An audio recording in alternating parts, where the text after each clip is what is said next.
absolutely fantastic group of writers who will be reading from their own work and discussing Shakespeare's influence on their writing. In our global celebrations of Shakespeare and his work, the British Council, I'm really keen, will focus on his extraordinary universality. His plays and writing appeal, as we know, to all cultures worldwide and can be retold in so many ways and languages. The politics of power and sex, the fear of death, hate, anger, ambition, jealousy, despair, humour, and always the yearning for love.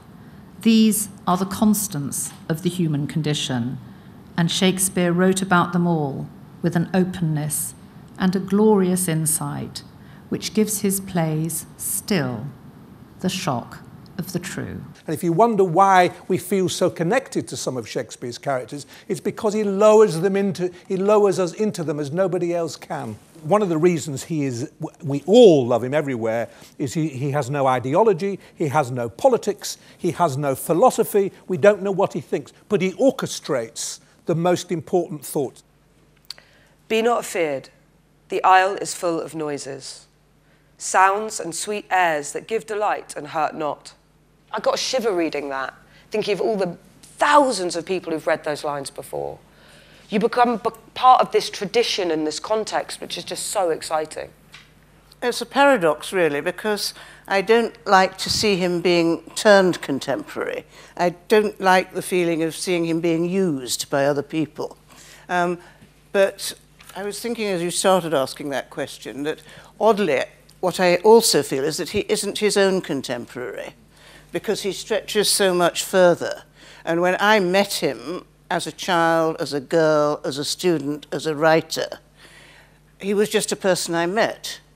I don't think of him either as my contemporary or not my contemporary. Somebody was asking earlier in the seminar, you know, what's your favourite line? Yeah. In many ways, I'll drown my book.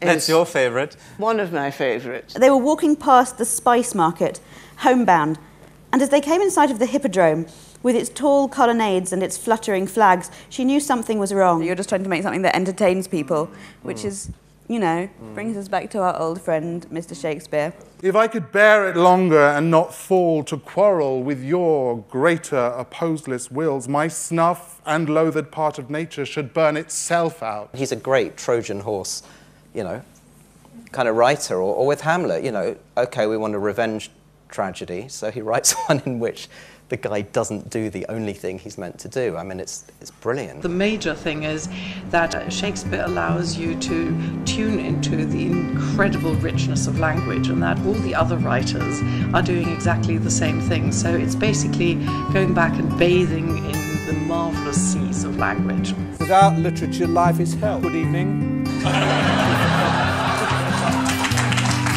Okay.